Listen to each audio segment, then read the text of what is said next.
If you have any dignity, apologize to the podcast. Please hold. Rock and roll detective. They call me Ford Fairlane, rock and roll detective. I have the power to get into the hottest clothes, the hottest dressing rooms, and the hottest chicks. Rock and roll detective. I admit it all sounds pretty nifty in theory.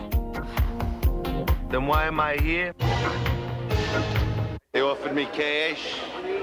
I took it. Hello, everybody, and welcome to Apologize the Podcast. A podcast where we talk about movies, video games, TV shows, anime, anything we really want to geek out about. And I finally got through this introduction without having another traditional Dark Shadows blooper moment. Oh no. I've been watching a lot of Dark Shadows recently, guys, so I've been nervous. I'm going to start flubbing my lines. So, with me is... this is Shane, open name Sonoski on YouTube, and Sonoski_Taki on Twitch. AJ, go! AJ, go! So, I'm AJ, and my YouTube channel is called Don't Ignore Me. So today we're going to be watching the 1990 cult hit, or was it a hit, Adventures of Ford Fairlane, the Andrew Dice Clay, I guess, starring vehicle, if you can call it that. This movie's been kind of universally despised, but lately in the past, 10 years, it's been kind of getting more recognition as, an underappreciated comedy. But at the time, a lot of people just despise this movie. I know it's got, a really low score on Rotten Tomatoes. So, I've always been a fan of this movie. So, hopefully tonight I can convert 2 more people into fans, or I will have 2 more protesters who despise this movie. So, we'll see how it goes. So... I've got nothing to say whatsoever. I got nothing to say whatever. Yeah, I mean, I watched the trailer for this movie last week, and it seemed, it seemed pretty interesting. I guess since it's 1990, it's a little late for the 1980s nostalgia for the 50s. Well, I guess to kind of wrap up this week, this is a terrible beginning. So, anyway, so we'll be right back after we watch the movie, and we'll share our thoughts, and hopefully this will be a shared pleasant experience, and I'm not the only one defending this movie in the corner. And hopefully I might talk this time. You call it a cult hit, yet also everyone despises it. I think you're just a little biased. I am pretty biased with this one. I'm just worried because so many people hate this movie, and I just don't get it. It's so much fun. So hopefully, well, honestly, I really hope that I end up hating it so we can be contrarian. Oh no. Well, anyway, we'll be right back, and we'll play some messages, and here we go. Apologize to the podcast. We'll be right back. Hello, this is Kenny B. This is Tom KW. And we are 2 of the hosts from the Podcast on Fire network. You want Asian cinema in a podcast? Well, we got the solution for you, because at the Podcast on Fire network, there's 7+ shows for you to choose from. You want Hong Kong action cinema and audio commentaries? We got that. You want dirty Hong Kong cinema? We got that. You want the eternal question, what's Korean cinema answer? We'll answer that. The flagship show Podcast on Fire covers classic Hong Kong cinema, everything from Bruce Lee to Jackie Chan, John Woo and Jet Li, featuring in-depth discussions with an aura of fun. This is your primary stop in the podcast world for classic Hong Kong cinema. So join me, Kenny B, and Tom KW, and a cast of thousands at podcastonfire.com. Also available on iTunes, on Stitcher Radio, and come chat with us on the Podcast on Fire Network Facebook group and on Twitter at Podcast on Fire. Podcast on Fire Network. It's Asian cinema in a podcast.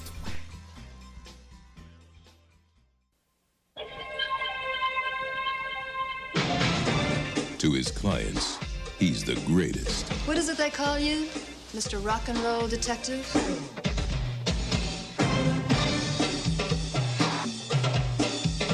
To everyone else, he's just a dick. I'm sorry that I made you clean the toilets and the bathtubs. I mean, who did all the work in bed? Andrew Dice Clay is Ford Fairlane. Does that excite you? Oh, that. Don't take it personal. Roseanne Barr naked. Gone. Got women to the right of me. Got women to the left of me.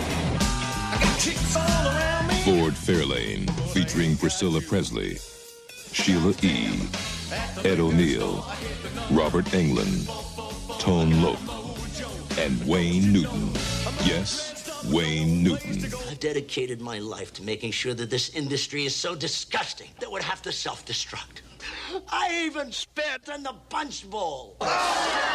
We're dealing with a very sick puppy here. Ford Fairlane. He came from Brooklyn to save the world. Top of the world, Ma! Now that's rock and roll, eh? The Adventures of Ford Fairlane start June 8th at theaters everywhere. Booty time, booty time. Unbelievable. So we just got back from watching The Adventures of Ford Fairlane. Sorry about the kind of rushed introduction. Watching a little bit of Dark Shadows before starting a podcast will really destroy the mood. Honestly, I have no idea what you're talking about. It's all about the Dark Shadows, baby. Well, anyway, so moving on to what the topic of the episode is. The Adventures of Ford Fairlane. So I guess real quick before I dive into some behind-the-scenes stuff. Did we enjoy the movie, or are you guys filled with hate and anger? It was interesting to say the least. Well, I'll tell you what. I can definitely see why people would hate it. I definitely see, like, I can almost guarantee that one of these days the Nostalgia Critic will review it and he will hate it. Well, see, and that's the thing I'm not really sure about is I know a lot of internet critics are starting to like it. I know people over at Geek Juice and everyone kind of affiliated with the Cinema Snob, they love the movie. But for actual critics at the time when this movie came out, it was not well received at all. I think it doesn't have mainstream sensibilities. It's definitely a unique comedy. I enjoyed a lot of it. I don't know. I kind of have strange feelings. I kind of feel like I think the best word I could describe it is unbelievable.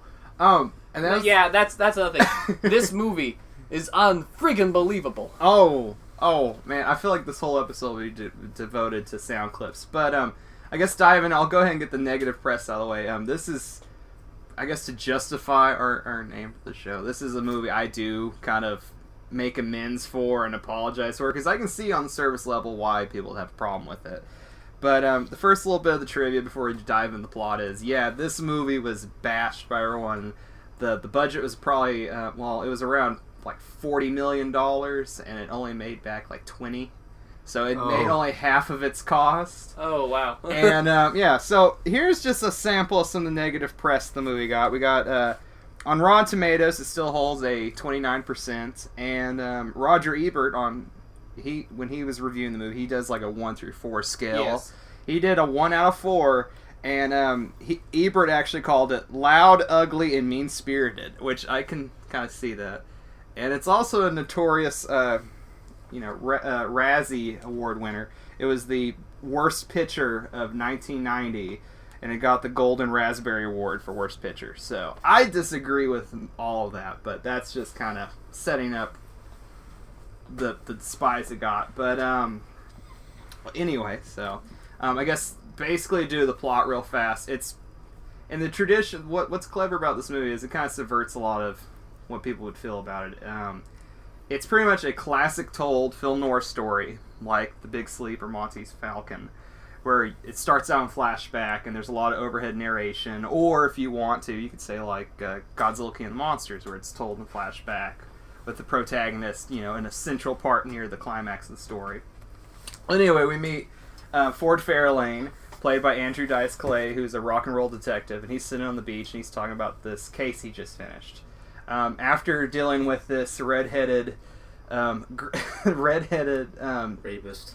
We're gonna call him rapist / stalker guy.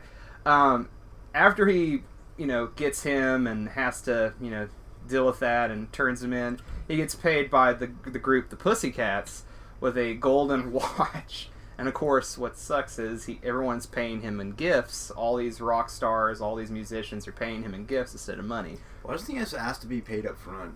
that is probably the greatest plot hole in the whole movie. I mean, he does say at one point, like, "Hey, I like money."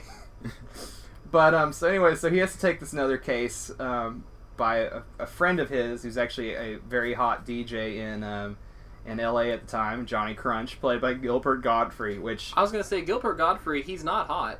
No, well, as in hot, as in it's he's, I guess, the big thing going on. He's the biggest DJ in LA. But yeah, it's really weird when the most sympathetic character early on in the movie is Gilbert Gottfried. So he's this shock jock, DJ, and he's hiring Ford for this case to find this, what we are led to believe is a groupie named Zuzu Pedals. And pretty much he goes on this case, Johnny Crunch is murdered, and he gets... Oh, please, he's just doing one of his stupid jokes. Hey, he can't say, "Oh, fucking shit, my Christ," over the air. Thrown into this weird mumbo-jumbo, really confusing plot with Robert Englund attacking him and unconscious women in funeral cars. And CDs and sorority houses. And Art Mooney and Priscilla Presley with no sense of humor because she's rich, the kind of rich that morphs your mind. So anyway, that's kind of like the plot. I don't really want to dive into it too much because it really doesn't focus on its plot for most of the movies. Well, I was gonna say, even if you went by the plot step by step, it would be really confusing to try to explain it. I think it's one of those movies where you'd have to just experience it. So honestly, I know every episode you warn us about, oh, be wary, or don't say too many spoilers. The thing is, there's no way, if you haven't seen this movie yet, there's no way that any amount of us spoiling anything will make you understand it. Like, unless you have to watch it. So it really is. The main character, Bard, whatever his name is, Lard, what's his face? Anyway, he has no logic in when he says... Ford Fairlane? Yes, that guy. You saying Bard? Whatever. He doesn't have any logic when he says... Never mind. Lard ass. And, you know what I think of Ford Fairlane does not go by the logic of the real world. Yes. You're a piece of spam. There we go. No, yeah, he's I also love how like those kindergarten comebacks he does. Yeah. And no, you're a piece of spam. Jerk off. I think you're a jerk off. Get the fuck out of here, jerk off. Jerk off? You're a jerk off. That's what I think of you. No, that's what I call you because you are a jerk off. Jerk off. Get the fuck out of here. That reminds me of that reminds me of the classic 80s commercial comeback. Mm-hmm. I'm not a chicken, you're a turkey. Oh, I love that one. I'm gonna have to look that one up. I think it's like an anti-drug commercial. I can't remember. Yeah, every time I think of 80s commercials, I think of Mr. T. Don't talk bad about your mama. It's your mother, like no other. Your mom. Anyway. I think it was like an anti-drug commercial or something. It was like, "Hey kid, you want some drugs?" It's like, "No thanks." "What are you, a chicken?" "I'm not a chicken. You're a turkey." Oh Lord, it's awesome. This it's already disintegrating. So anyway, so I guess with some more behind the scenes stuff. Of course, with the cast, we got Ford Fairlane is played by Andrew Dice Clay. This is one of his only big mainstream roles. Maybe for good reason. I was going to say, I hate to ask this, but okay, can you remind me exactly who Andrew Dice Clay is? Because he's one of those guys, I've heard his names mentioned in several contexts. Maybe he's mentioned on Game Grumps or something. But I genuinely don't know who he is, besides watching him in this movie just now. I like to think of him as just Ford Fairlane. He was a comedian who was kind of popular for maybe 2 or 3 years. He wasn't really popular for that long. Of course, he plays a plumber on Rugrats, which is really odd. He did? Okay. Yeah, he played a plumber on Rugrats. He's in the movie Pretty in Pink as a bouncer, and he has recently been in some, Woody Allen movies like Blue Jasmine and stuff. But really, he was just a down and dirty, just very vulgar and rude, comedian, kind of like George Carlin or Richard Pryor. They'd say dirty jokes to get rise out of people, and that's kind of what I was going to get with the movie is. I think a lot of the reason why people hate this movie is they come from the point of, and I can see this, is Andrew Dice Clay's character is such a asshole throughout the whole movie. like every scene, like we could just keep a tally of like how many times he's just mean to his he played a his drinking characters. Yeah, if he played a drinking game of that, like every time he was an asshole, we'd all be dead. Yeah, what is it? Premature ejaculation? Move, stupid! I made it! So yeah, we could definitely we would get alcohol poisoning if we did a drinking game with how many like asshole scenes he had. And in the middle of the movie, it kind of there's like a lull where it's just mainly just Dice being a complete asshole to everybody, including the whole, I call it the infamous food swapping scene where he's like in the middle of a conversation and he eats that food and it's like, oh, this is horrible, and then Jazz, his assistant, walks up and he grabs her and kisses her and pushes the food into her mouth. Yeah, she's just that's gross. Yeah, because he can't spit it out. I mean, yeah, he doesn't want to spit it out in front of he's Wayne too Newton. cool to spit it out.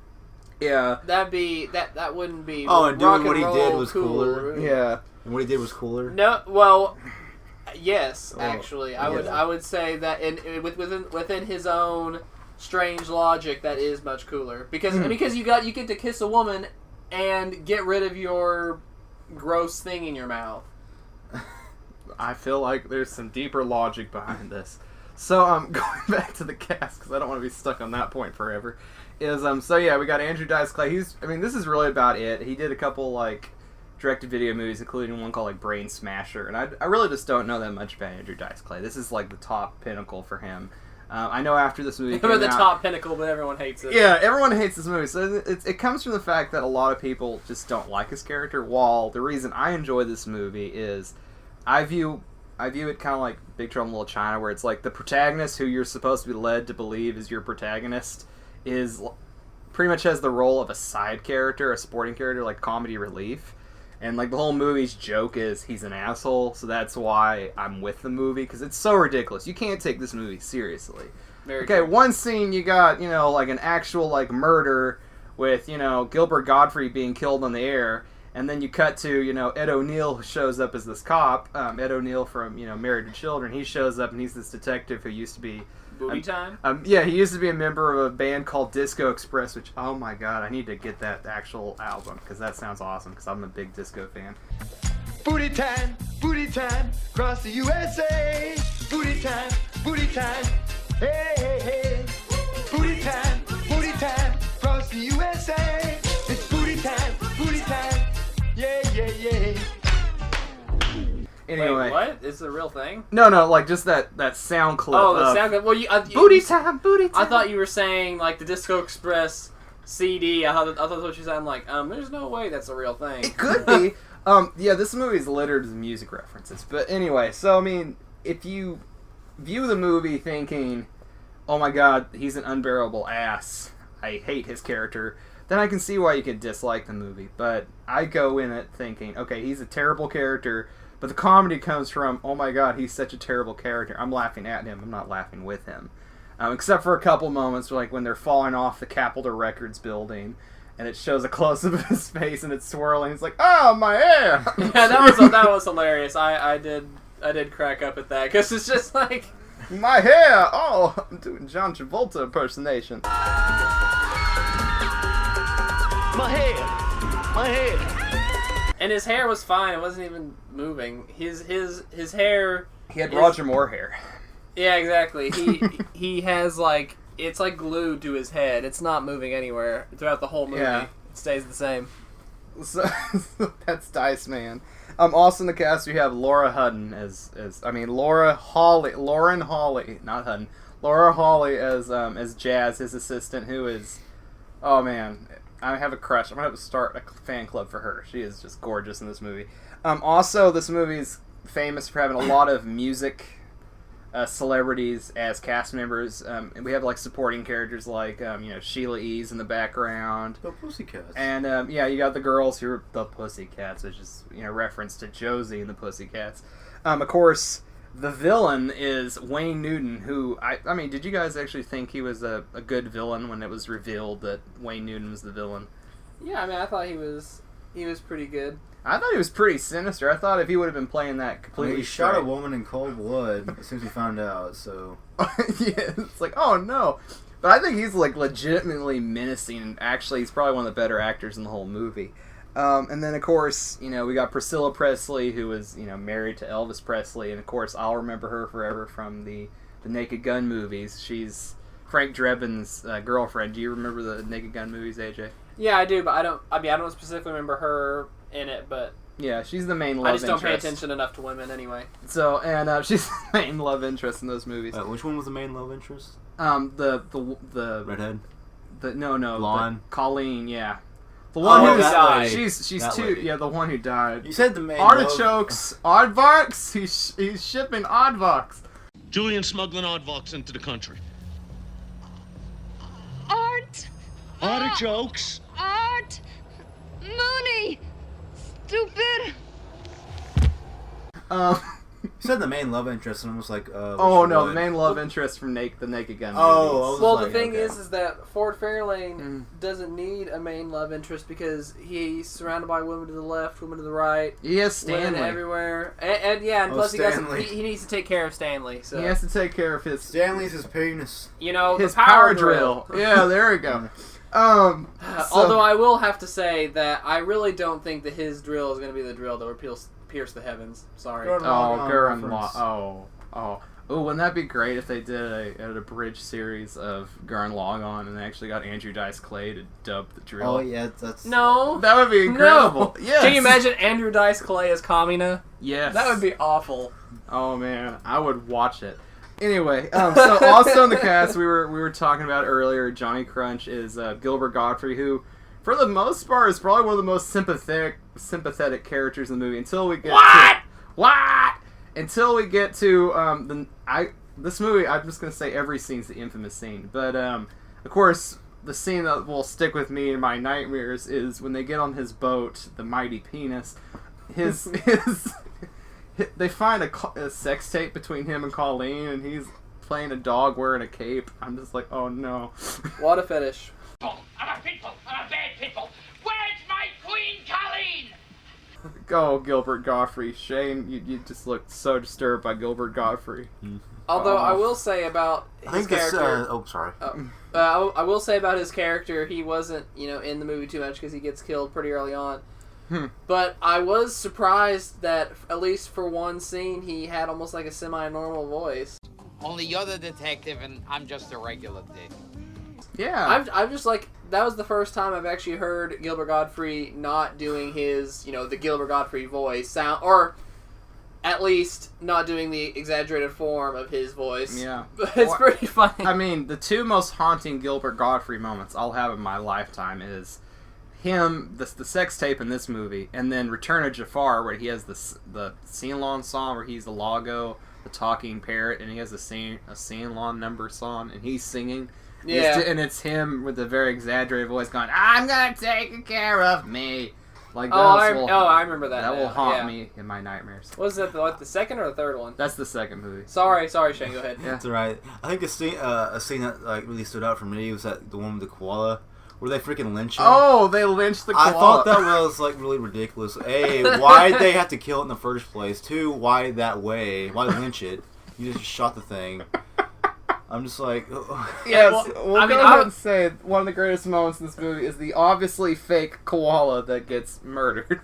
Yeah, I was going to say, I was surprised to see the koala hold a prominent position in the Fairlane household, considering at the beginning he was talking about how he wants to turn him into chips and dip. Koala burgers. And yeah, he got that gift from Neil Diamond. I love that. You got a food processor from Neil Diamond, and that's why this all started. That was the gift. But I guess finishing out the cast, of course, the one that I find most interesting is the main hitman, the smiley pervert guy, is played by Robert Englund. He's Freddy Krueger. Who's Freddy Krueger. And I guess I'll say this a little bit with the director Rennie Harlin. Rennie Harlin, one of his first big movies in the States was Nightmare on Elm Street 4. So this is kind of a reunion between them. And what's interesting, though, is, this movie has a really prominent scene with, the sorority house where they're playing the Billy Idol song, Cradle of Love. Well, originally, the character that was played by Robert Englund was offered to Billy Idol. So I'm trying to imagine this movie with Billy Idol chasing people down through a funeral home and using power drills on people. Well, I mean, it's always a nice day for a white wedding. But rock the cradle of shame. So yes, that's Ford really Fairlane can just go dance with himself. dancing with him. Oh, him and Stanley. But so really, Well, hey, the lieutenant did call him a jerk off. So he did call him a jerk off. You piece of spam. And the thing is, he's a jerk off because he said he was a jerk off. Yeah, this movie's level of humor goes from just really non sequiturs to just pure juvenile humor. But Whoa! Was my fly undone? you know, I guess finishing out the last little bit of trivia stuff. Of course, the soundtrack was done by Yellow, Yellow. Everyone kind of knows them. Their big hit was the song "Oh Yeah" that plays at the end of Ferris Bueller's Day Off. You know, the dun, dun, oh yeah, that one.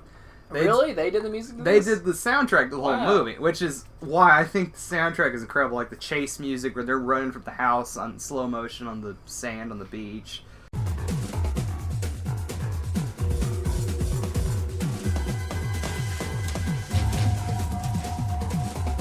And I mean, the music to this whole movie is awesome. Like when they first introduced Ford Fairlane, he's pulling out. He's instead of having a gun holster, he has a cigarette holster. Yeah, and he has a holster for his lighter.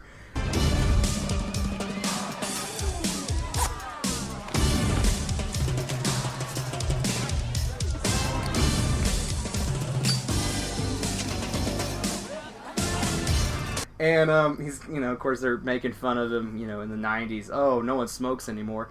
But he's just like the philosopher Zizek says, there's only two crimes left in modern society: pedophilia and smoking.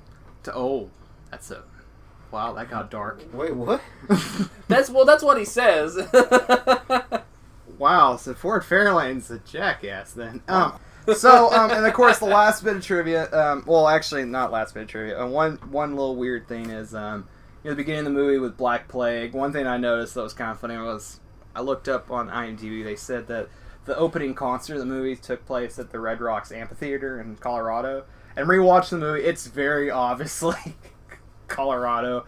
They say it's L.A. And they say it's L.A. No, I mean, was that kind of nostalgic? Because me and you have both been to the Red Rocks. I recognized it instantly. First thing was like, oh. I mean, you mentioned it. You said it out loud first while we were watching the movie, but then I was like, oh yeah, that's totally it's so obvious. I'm sitting there thinking, where are these giant rock faces in the middle of L.A.? I don't know. But have you been to L.A.? I haven't been to L.A., so how do we know? I've been to L.A. I was like 4 or 5, but I was there. I saw Lost World Jurassic Park in L.A., and that's when I left the movie early before it got to the ending. I'm like, that movie sucked. And I was like, man, we needed a T-Rex destroying San Diego or something. And then I get home and, a year passes and the movie comes out on VHS and I get it. And my dad's like, oh, you never saw the ending, did you? I'm like, no. And I watch and I'm like, oh, I should have stayed. I was a stupid little kid. That's not too different from now. Yeah, I'm still there. But, oh, shit. So, I guess the last little bit of trivia, and then we'll go into the likes, dislike, is, of course, this movie was directed by Rennie Harlan, and, he directed Prison and Nightmare on Elm Street 4. And what's kind of ironic about this movie is, apparently, the executive producers and everyone at Fox, when they were watching the dailies for this movie, they, for the Adventures of Ford Fairlane, they were liking it so much they went ahead and gave Rennie Harlan the job directing Die Hard 2. And he was actually filming Die Hard 2 while they were editing and doing all the post-production work on this movie. So jumping from Ford Fairlane, which was a huge bomb, to Die Hard 2, Die Harder, which was a huge hit, and it's the same director, and they're just radically different movies. Die Hard 2 is a good movie. How did this happen? I don't know what happened, but it just... Boom. And the thing is, I think Rennie Harlan's a really underrated director. Just looking at his list of credits here, I mean, Nightmare on Elm Street 4 is kind of debatable. I like 1, 2, and 3 better. Of course, he also made Cliffhanger, which is one of Sylvester Stallone's best movies. He made The Long Kiss Goodnight with his then-wife, love interest, Gina Davis, which that movie's awesome. It's got one of the best roles with Samuel L. Jackson, and it's got a script by Shane Black. And then, of course, the worst stain on his career, unfortunately, is he made the notorious movie that killed the pirate movie until Pirates of the Caribbean, Cutthroat Island, which was the most notorious big budget flop of all time for a while. They're up there with Cleopatra, the Elizabeth Taylor movie. So he made awesome movies like Deep Blue Sea and Long Kiss Goodnight and Die Hard 2, and then he made Cutthroat Island, and it's like, oh, you pissed away your potential. So that's all the notes I got on that. So we're moving on to what we like, dislike. So you want to do the dislike stuff first. Is there anything you guys disliked about this movie? I guess the big one might be just how vulgar it was, but I enjoyed how silly it was. Yeah. Well, as I said, I do understand why people would hate this movie. There's a lot of crazy things that happen, and I know, there are people.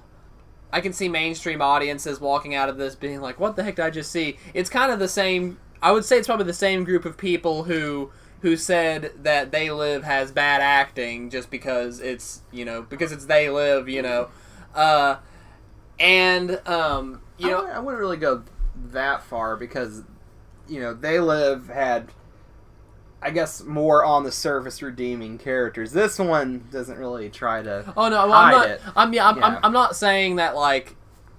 There's really not too many comparisons I can make. Yeah, I'm not. By no means am I comparing this movie to They Live in any significant way. What I'm saying is that the same people who thought They Live had terrible acting are the same people who might also dislike this movie.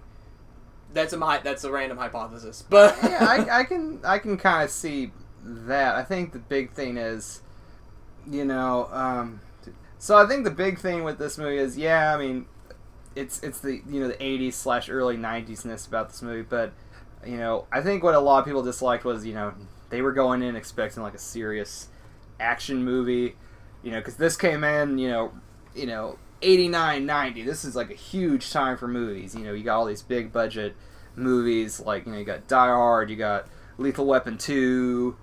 To a lesser extent, the James Bond movie License to Kill. You got all these huge movies coming out, and then like Die Hard 2's coming out, and Terminator 2's coming out. All these big budget, action movies, and then this movie's kind of sandwiched in between, and it's just this ridiculous comedy. And I guess the excess was a little too much. And looking back on it, I can see like, wow, this is really underappreciated. But I guess at the time, it just rubbed people the wrong way. Although also, I definitely think now this is a guess, because I don't know too much about Andrew Dice Clay's career, but I'm guessing it could be one of those things where, like, imagine, or let me just say this first. My hypothesis could be that the movie kind of died with Andrew Dice Clay's reputation. As in, if he was starting to fall in popularity at the time, or unless he was like the biggest thing on the charts of comedy or whatever. But I'm just saying, like, imagine if there was like a Justin Bieber movie where he was trying to be like a semi-serious actor, not like a concert movie or something.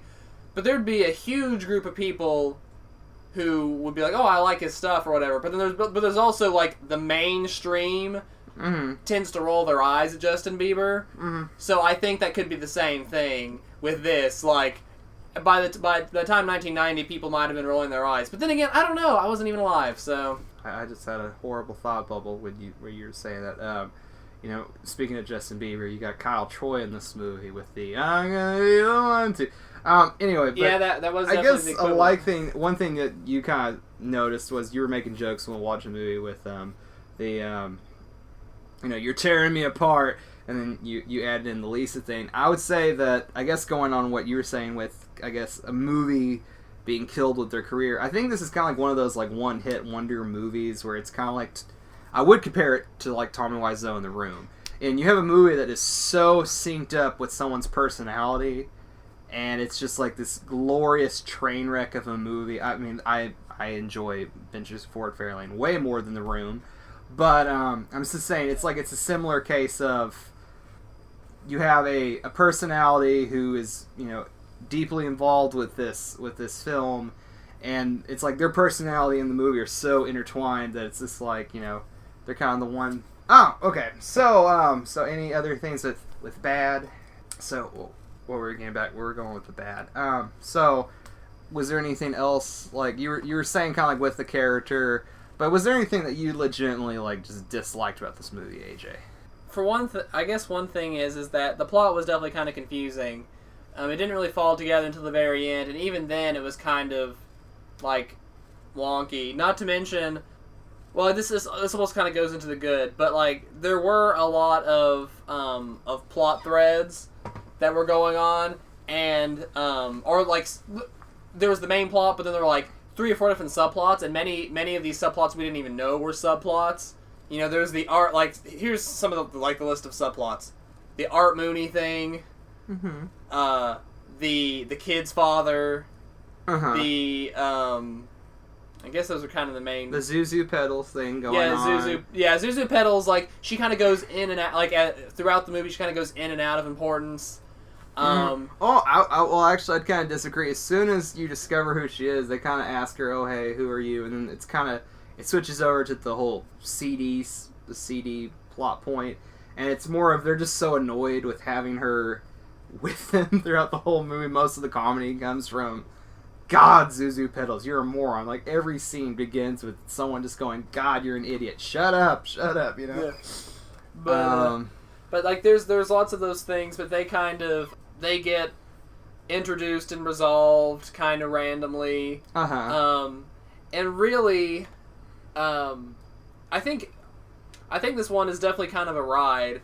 Like, you just kind of have to, you're watching it and you're just like, oh, okay, this happened, and you just gotta accept it. You can't question it. It's just a thing. The things just happen. Characters come in and out. There's booty time. There's booty time across the USA. There's booty time across the USA. There's crazy sorority houses. There's rich frat kids who get their car blown up because the henchman just happened to have a hand grenade handy, and he was like, and we needed another explosion. But I think, of course, I do think that the main bad thing that you were kind of getting on is like, the movie does kind of live or die as to whether or not you find Andrew Dice Clay's character, Ford Fairlane, tolerable. Yeah. And I can definitely see people who wouldn't find him tolerable. Yeah. So, I mean, that was one thing that you were saying, Shane, when you were watching the movies, that you kept going back and forth. Okay, so the movie kind of lives or breathes, from him. It lives or dies whether or not you find him tolerable.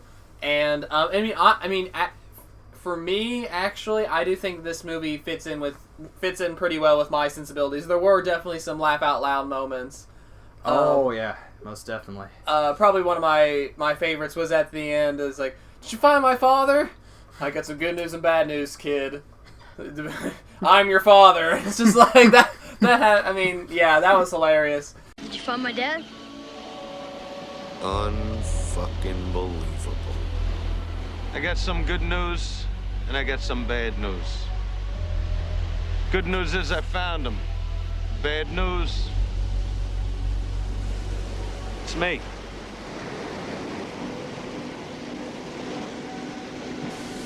What kind of sentimental bullshit is this?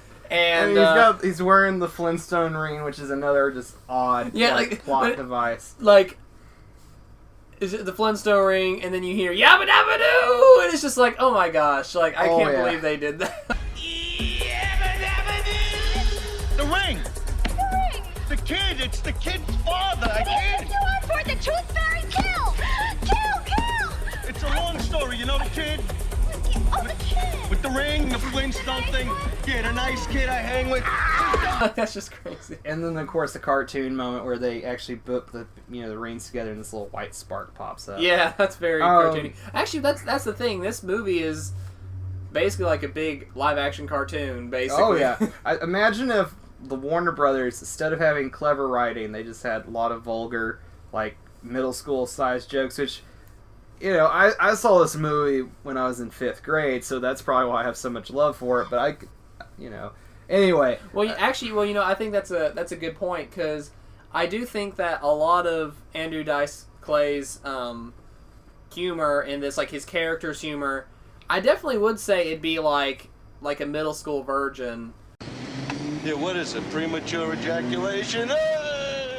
Kind of thing, like because he's Hey, my penis. because he's joking about sex almost the entire time, but the jokes and the caliber of jokes he makes is basically he sounds like a virgin who has never had sex before, just like talking about what he thinks it should be and how thinking about how regular people are obsessed over, like he thinks everyone else is as obsessed over sex. Because he hasn't had it yet. So that's the reason why he's so obsessed with making these jokes. Yeah, and of course, the movie is, early on, it kind of tells you that it is like a cartoon, because when it starts, that the twins, the second sister pops up and smacks him, and he's talking, and all of a sudden, oh, hey, I'll give you my phone number. And so she's sitting there writing down the phone number, and all of a sudden he's like, 555, and then once he gives the whole number, I don't remember what the 4 other digits were. And she's like, wait a minute, 555 is not a real number. You only use that in the movies. Look, write down my number. 555-6321. Got it? Wait a minute. 555's not a real number.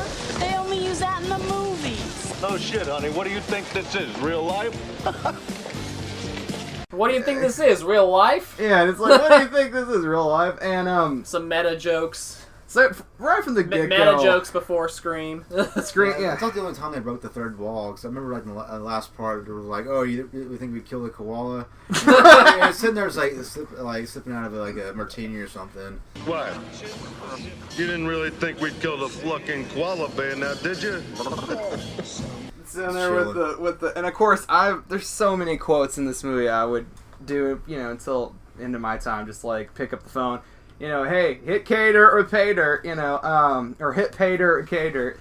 So, early on from the beginning of the movie, I think that's what a lot of people miss is it tells you from the get-go, it's a cartoon. It's a live-action cartoon with crazy music, ridiculous narration, So, I guess leading into another point is with some of the jokes, I think a lot of it worked. There was a couple jokes that were just kind of with you're saying immature humor. Some of them were just so bad, it was just like, I'm okay with the sex toy jokes, but there was a couple where it's just like, oh, just God, this is bad.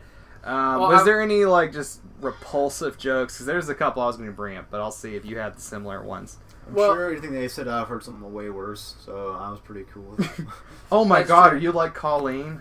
Well, you're rich, nothing offends you, and they're talking about the Chaplin pony. Well, I never met your father. Oh, well, the funny thing is that Shane and I, as we were driving here, we were stuck in traffic, and to pass the time, we decided to listen to some Ninja Sex Party, and so I think listening to Ninja Sex Party on the way. Apologize to the podcast, the official sponsor of Ninja Sex Party. Exactly, but I think that listening to Ninja Sex Party on the way here kind of primed us for this movie in a way, because all the sex, all the sex jokes and stuff.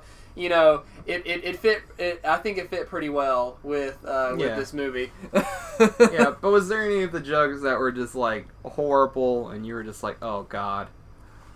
Was there anything that was too much in bad taste? There was one that the guy was very horny, and they were in space or whatever. So he was like, "Fuck it, I don't have time to put on a spacesuit," and he jumped out and he died. I mean, from the movie. Yeah. I thought you were talking about this song or whatever. But was there any jokes, AJ, that were just way too offensive? Honestly, you know this movie a lot better than me. You tell me the joke, and I will tell you whether it's super offensive. My 2 jokes that, looking back on them, that were just horrid was just. I think my favorite joke was the hair one. Oh, my hair! Oh, my hair! Well, no, I think the worst, some of the worst jokes were just stuff at the beginning when he's making fun of Kyle. The stuff with Kyle Troy is great, but just there was a lot of some of the jokes kind of went to borderline. Just this is way too harsh.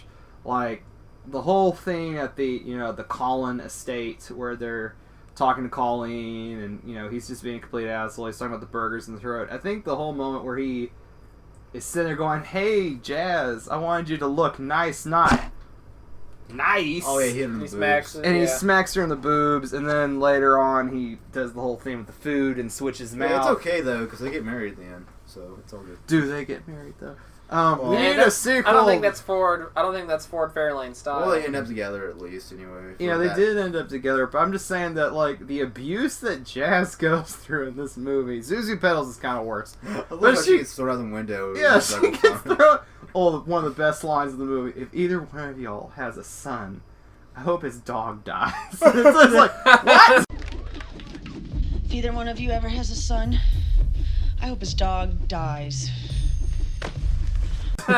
Like, there's no, like, I understand Roger Ebert was, like, saying this movie was bad and other critics were calling it bad, but it's like, there's no way you can take this movie seriously, you know? So yeah, my least favorite joke, though, is just the kind of the abuse that Jazz went through, because I think she was a great character, you know? She's, like, the only sane character, and then everyone, like, she's, like, a normal person within this crazy world, basically. Yeah.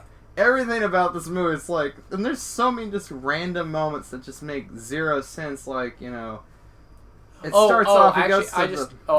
Before I forget, I thought of the joke that might have gone too far. Mm-hmm.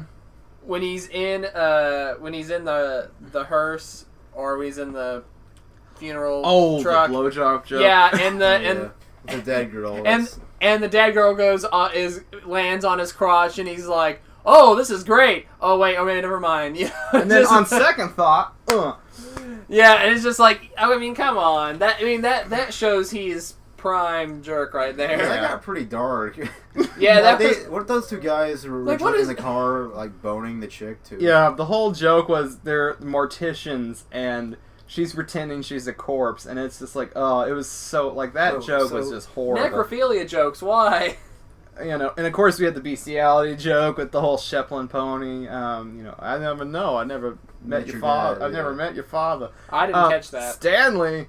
Like that's the thing. There's so much things dropped in this movie. Now, some of the jokes I did like. This is going to the good. Is there's a lot of music jokes. Like some of them are kind of obvious. Like, you know, was Steen an asshole? Yeah. Madonna, Bon Jovi.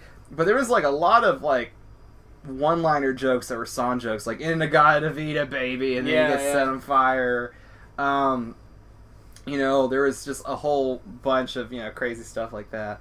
I guess moving on to other things. Was there anything else that was kind of negative? I have less negative things to say, but no, I mean, I think I've kind of said my piece about. Because, you know, I think overall, I think I like this movie, but I am trying to come at it from a critical perspective and see where it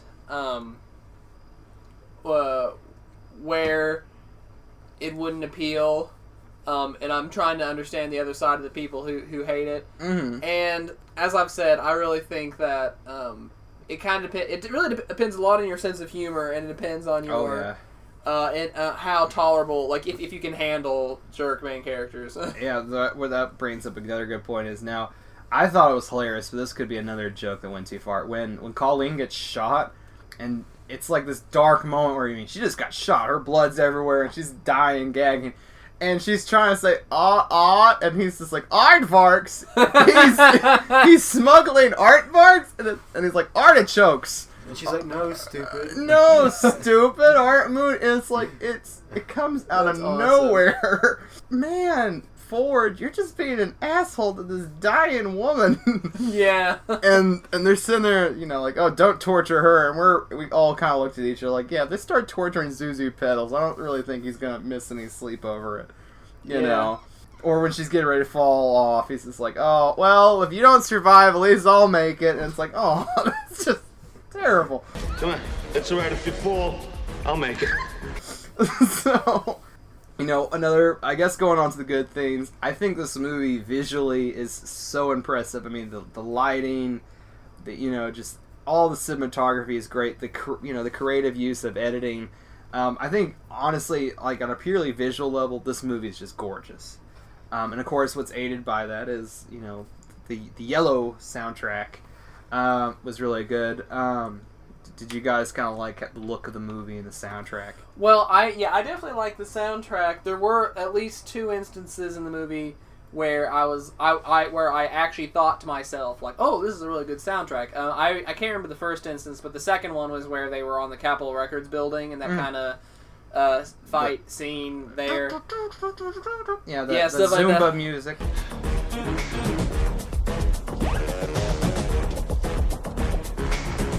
And I thought that was good. I don't really.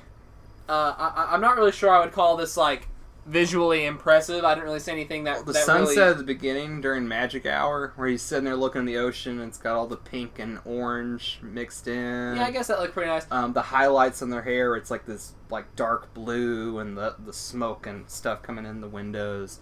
And like when he's first introduced, it's got that great lighting on him, where it's slowly introducing Ford Fairlane, even though you've seen his face already, but.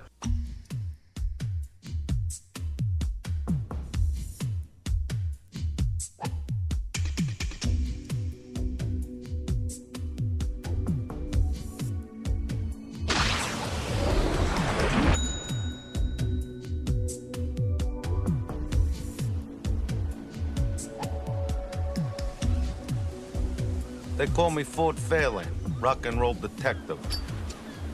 Yeah, but I'm not really I'm not really hyping up on that kind of visual stuff. But what I did like to see is I really thought that this was a really great homage to like the past 50 years of music from the early 1990s, of course, because you had the Ford Fairlane was obviously the 50s. Mm-hmm. You had Ford Fairlane and Johnny Crunch. You see the old picture of them, and they're clearly like the 60s, like Beatles type band.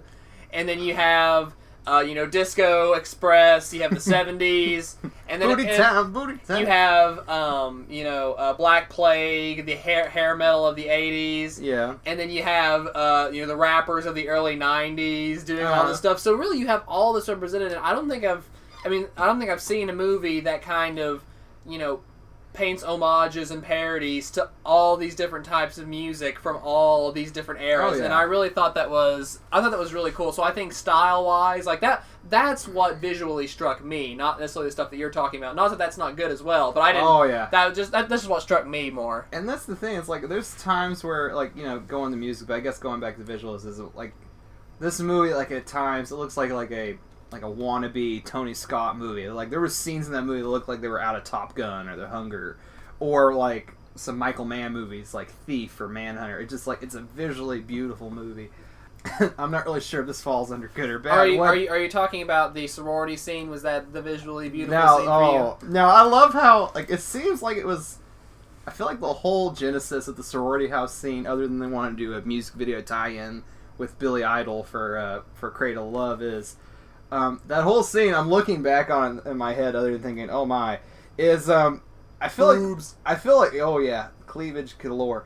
I think what happened is probably Rennie Harlan and the screenwriters were sitting around going, they were probably telling the lame jokes like, "How many sorority girls does it take to screw in a light bulb?" And then all of a sudden they're like, "Wait a minute," because every time I sit at that scene, I'm like, there's just a random sorority girl sitting there struggling putting a light bulb in. So that's a good point. That's funny. So I feel like that whole scene started like that. I guess, I'm not sure if this is good or bad. What did you guys think of, I Ain't Got You, the Andrew Dice Clay musical number that comes out of nowhere in the movie? Yeah, I mean, I thought it was weird because they didn't prepare it at all. He's walking there, and people in there just like all sing together to make a really good song. Well, it's because they were so bored of listening to Kyle Troy, and he's just laughing, going, this explained how they knew how to sing together when they just met. That's why it's a cartoon. Cartoon, though. Well, I mean, it's almost like the Roadrunner, like, Wile E. Coyote is like, Robert Englund's character, because he's constantly, like, he's technically killed off, like, 5 times in the movie. Like, once, TV smashed in his head, car crash in the funeral home, thrown off a building, lands into a piano. That's a good point. Was his character meant to be immortal, basically? Yeah, because I'm like, good Lord, Robert Englund, are you Freddy Krueger just with leather gear and a British accent? Like, what the hell? That's actually hilarious. I didn't even think about that. But he does. He basically keeps on reviving. He's like the Energizer Bunny of goons. He comes back. Like, we don't even need Wayne Newton as the villain. And that's another thing you were talking about. Laura Hawley being like the only human realistic character, but I think Wayne Newton is another character who's like, he's kind of mocking everyone else in the movie. He's just like, I like some shark meat, and he's having so much fun playing this despicable villain who, let me just say that the one moment that kind of made me laugh a little bit was he was talking about like the whole scheme is, you know, this is the spoiler, so you can skip past this if whoever's listening to this. No, don't listen to it. I mean, no. I mean, when I say don't listen to it, I mean, do listen to it. We've spoiled everything. No, but the whole point is, you know, Wayne Noonan's making a bootleg CD company to make money because apparently he doesn't make enough. He doesn't make enough money. But I always thought, you know, he's talking about like, wow, I'm really mad because my record company, all the money goes to the musicians and not the producers, which isn't in real life. Yeah. All the money goes to the producers and like a fraction goes to the actual artist. Yeah, I mean that's like like this movie would never be made today just because of that plot point. Yeah, well the thing is that like the record companies today, I mean today and even in the past, I mean they have all the power. If you're going to sign a contract, you're going to sign a contract. Just a good small example what I know is that, you know, Weird Al back in the early 1980s, he was signed on for 14 albums, and even though he wanted, kind of late in his career, a couple years back, he wanted to try to get out of that contract because he wanted to make music differently and not have to have it with a full CD and all the production and stuff that just took too many resources and took too long. He wasn't able to, because if he signed a 14 album contract that he wasn't able to complete his contract until 30 years later. Yeah. And so it's dumb things like that make it so the artists can't be free and they have to work within all these restrictions and such. So really, I don't sympathize with the villain in that sense, because if this was in real life, he'd probably be easily screwing over his artists on a daily basis. I mean, that's what they're designed to do. And he wouldn't need to have a bootleg company to make more money, because, I mean, he's already making all the money. So I feel like that's a plot point that they probably didn't think out. Like, he's a bootlegger. Yeah. I'm sure our CDs are made in China as it is anyway. Well, this was in South Africa in a condom factory. Yeah, I know. Even worse and weirder. So... You know, like I said, you know, that's like another good thing. It's just the look of the movie, the sense of humor. I mean, this really is just a wacky, intense movie with a narration that never stops. I guess, you know, kind of wrapping up on that point, I guess thinking of the movie, like this movie has so many interesting characters. Do you guys think you could pick like a favorite character from the movie? The koala. The koala? The koala? I don't know. AJ, do you have a favorite character from the movie? I think my favorite character is the little kid. The little... that little... He's just... When he shows up after the house blows up and after we found the koala hunt, like, the little boy walks out of nowhere and he's, like, beat up. He's like, I try to find him, man. And I'm like, oh, this poor little kid. It's just like a random subplot, but I just love it that when they first meet him, he's just throwing out all these curse words. It's just like, where you get this language, kid? And he's saying, and Ford Fairlane saying the exact same words. It's like, where do you think you got it from, dummy? Dick, fuck. You can be a real dick. Dick, fuck. What kind of kid are you? What kind of kid are you? And he's trying to smoke. The whole movie glamorizes his smoking, and as soon as the kid picks up cigarettes, like, hey, those are killers. Hey, get that out of your mouth. Don't you know those things are killers? Don't you go to school, listen to Smokey the Bear and all that kind of shit, huh? It's like, man, Ford Fairlane is such a complicated character. No, he's not. But anyway, what depth? What depth? What depth? I was making a joke like, this movie is the human condition. We don't need Bergman or Fellini. We just got Adventures of Ford Fairlane. I might lose my movie geek card for that one, but I don't care. I'm gonna have to print off a little movie geek card now. So I print it off and then have to get it destroyed because of that opinion. I'm doomed. You know, the thing is, I rewatching this movie after a long time. I still love it. I will defend this movie to the end of the world. It's another one of those movies, kind of like Hudson Hawk, where it's like, it's made with the fact like it's juvenile humor and it's supposed to be like this ridiculous, serious parody of itself. And the thing is, I guess in the time, there's so many movies similar to this, like at least tonal wise, like the crazy action and stuff of the early 90s, that it didn't really stand out as much. But nowadays, when you think of what our movies are now, which is mostly I'd say 80% comic book superhero movies, maybe 2% remakes, and the rest being kind of just varied qualities of whatever. It's like we never see a movie like this today, and if it was made, it'd probably be like a Netflix original, or it'd be a YouTube video. I don't think we'd actually get this movie made today. Yeah, high quality YouTube video though. Oh yeah, this would be the best like fan video ever. That's like one thing. It's like this movie stands out so much because it is. I mean, it is a hallmark of its time. It's just something that's so unique, and it looks great. It sounds great, and then it has some of the most ridiculous humor. It's like, what the hell were they thinking? Like, it's just such a weird item, you know.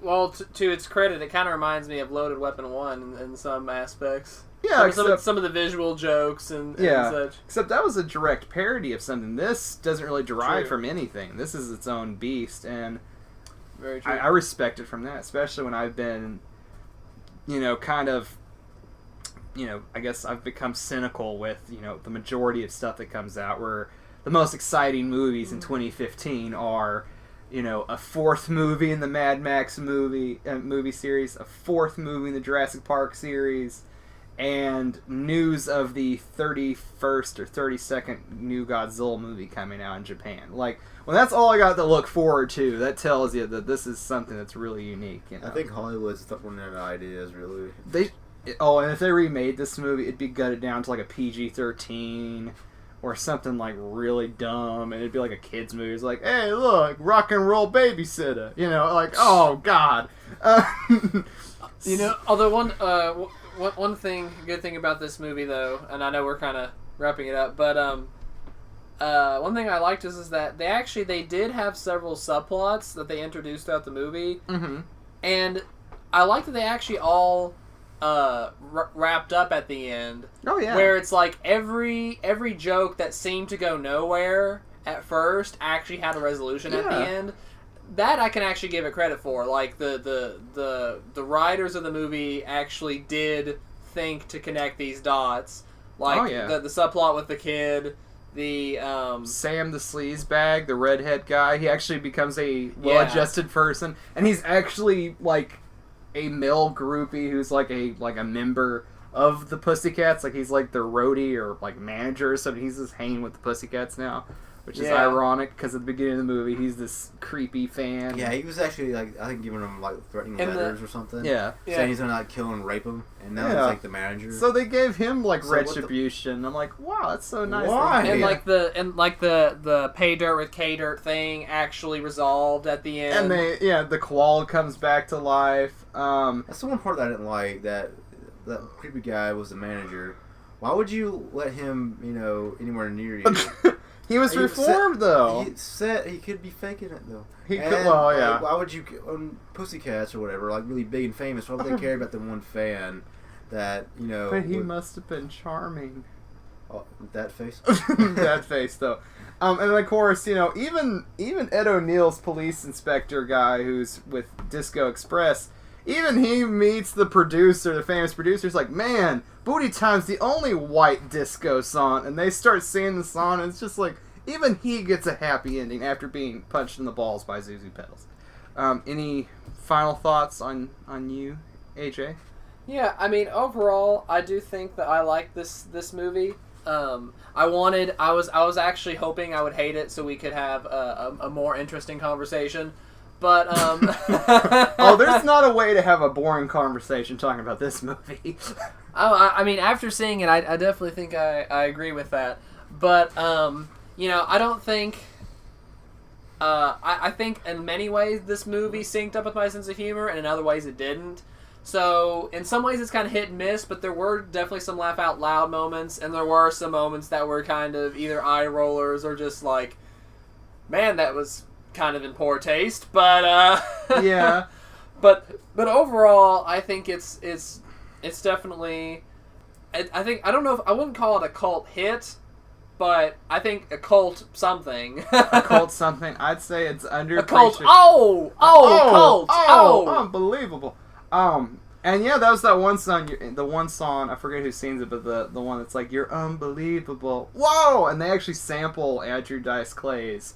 Whoa, so he's actually famous for probably his O more than his actual like comedy talents. Yeah, I think that overall you could say this movie is unfreaking believable. Unfreaking believable. One weird little bit of trivia though is like the song. There's a song that plays called "Unbelievable," and in the song in the movie it's like he's like, I have my own, toll-free number, 1-800-UNBELIEVABLE. But in the song, that's too many letters to be an actual phone number, Unbelievable. So they actually changed it to 1-800-PERFECT. So it's like, what? Like, the whole movie, like, just his one line. I just, like, the first 10 minutes, you're just bammed with him. You got the Unbelievable, the woes. Hey, was my fly undone? You got just the whole movie is packed with those. I guess with closing thoughts, I've kind of went on, what I love about the movie is just it's so unique. It's it's spot on. Do we have any favorite scene? Is there a favorite scene that you can point out, or is there just too many scenes that you like? Yeah. Okay. I do have a favorite part, but I feel like you should stop talking about the koala bear. I feel like I'm bringing him up too much. My favorite part was basically where they hung him, and I was just like, it's so ridiculous. Like, do you not like the koala bear sitting there like watching the music video with him eating like the cereal? It's just the koala bear sitting there with him. I think my favorite scene was the ending scene with the joke I've already explained, like, I'm your father. Like that no one believes that, you idiot. That was hilarious.